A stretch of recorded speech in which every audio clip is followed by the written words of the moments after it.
Hi, Christian Chase here with Chase Real Estate. I'd like to take just a couple moments to talk about market stats. And it's something that may sound very, very boring, but it is critical that you're watching this.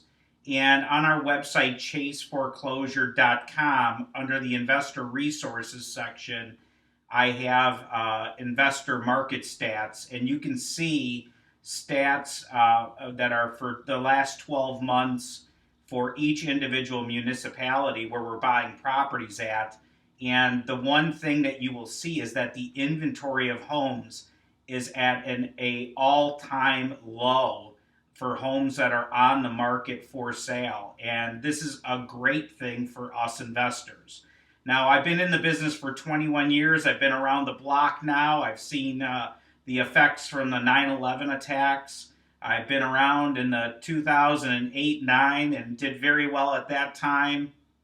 And now we're into a real estate market a couple of years ago where the market prices started to increase. Now we're at a point where there's very, very low inventory on the market.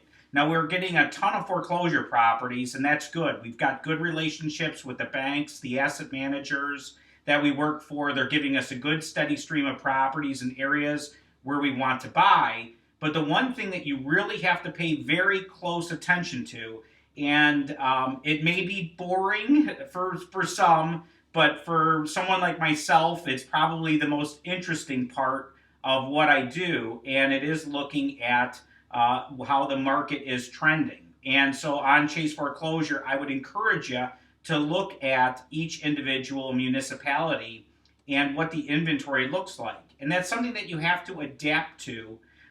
When there is extreme low inventory, we tend to see prices go up because buyer demand right now is extremely high, and we have extremely low inventory of homes on the market. And when you put the two things together, you'll start to see increases in prices in these areas very quickly. And adapting to that as an investor, you will sometimes have to move into different areas where you've been purchasing properties at. And one particular town I look at, and looking at Bolingbrook specifically, and I've got the chart sitting up here on my other screen. The change in inventory of homes for the last 12 months, it's down by about 16% less inventory than there was 12 months ago. And I'm sorry, it's 41% less inventory in Bolingbrook.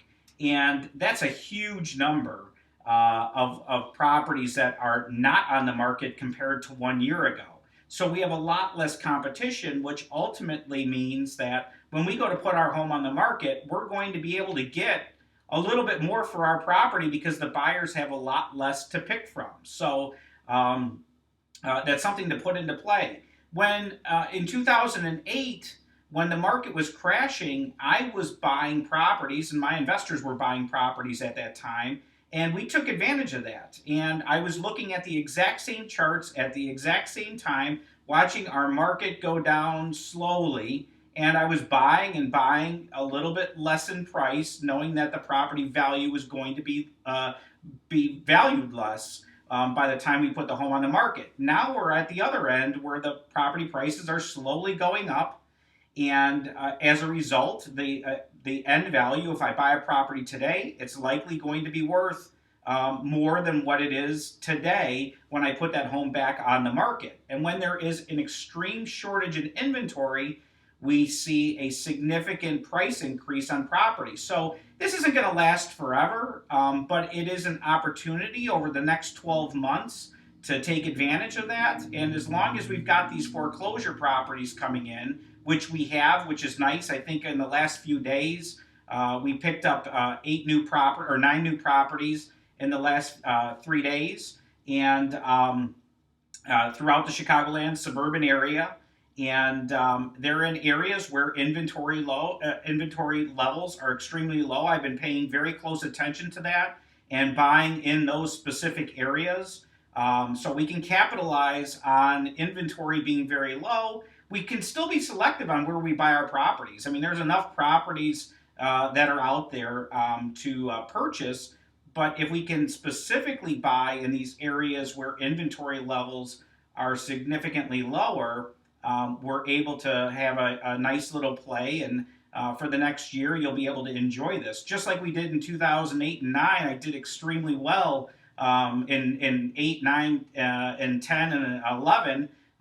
It was that was very, very easy. I always would say it was like shooting fish in a barrel.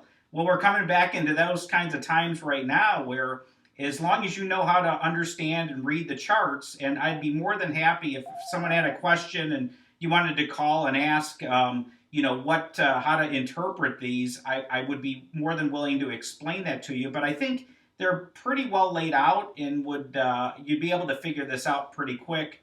That hey, if inventory is down by 41% in a particular municipality, and there's a significant number of properties that are still closing that are in that area, and there's not a lot of new inventory coming on the market, that's an area that's a good play. So, and back and to talk about a little bit about my knowledge in markets and what I've done in the past. In 2010, the office that I'm sitting in here right now, that was the worst real estate market. My office building here, I was the only open permit in all of Naperville, a town of 145,000 people. I was the only open building permit when I was building my office building. It was the worst of time, but I was out there buying properties when it was the worst of times. And then the next year, I went out and did a tear down in downtown Naperville in 2011. That was one of the worst real estate markets. And I was buying properties then because I was able to buy properties at a lesser price. Now we're kind of on the exact opposite end.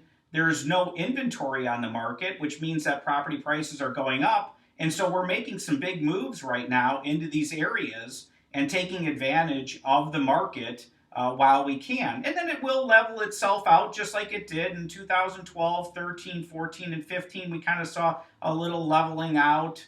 And but now we're back to this. And until there's really some new construction that happens, will we start to see inventory levels start to rise. But we're in what we would consider a very good, robust real estate market.